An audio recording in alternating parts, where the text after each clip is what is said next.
لو أنزلنا هذا القرآن على جبل لرأيته خاشعا متصدعا من خشية الله وتلك الأمثال نضربها للناس لعلهم يتفكرون وتلك الأمثال نضربها للناس لعلهم يتفكرون. markaa nabiga sallallahu alayhi wasallam ruuxdiisii taahirka ahayd oo adduunyada ugu sharafta badnay markaa wacay malakul mawtka way iska soo baxday yalaxibatu fillah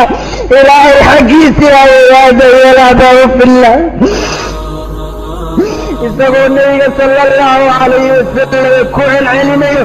laa ilaaha ila allah inna lilmawti lasakaraat allahumma rafiq la'al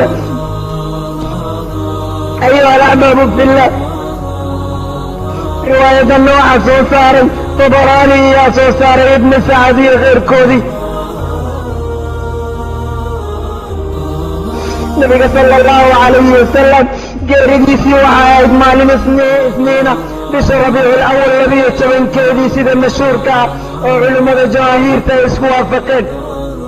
مركزة فاطمة رضوان الله عليها مركي جريد النبي عرفته يسوي وشك وعيتري أبتاه من ربي ما أبناه يا أبتاه جنة الفردوس مأواه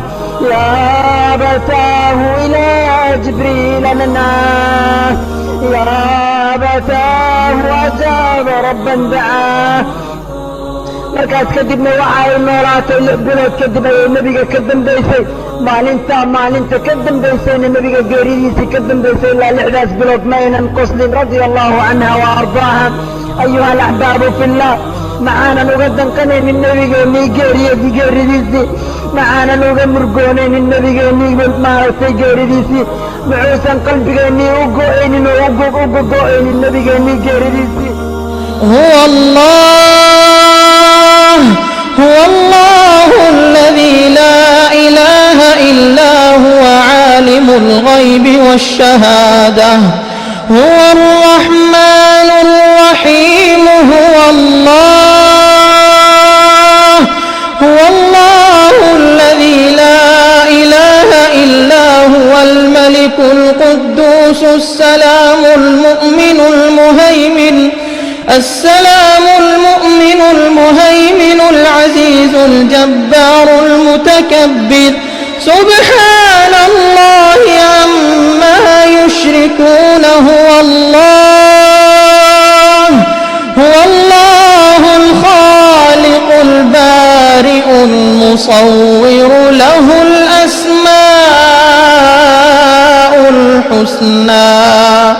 يسبح له ما في السماوات والأرض وهو العزيز الحكيم.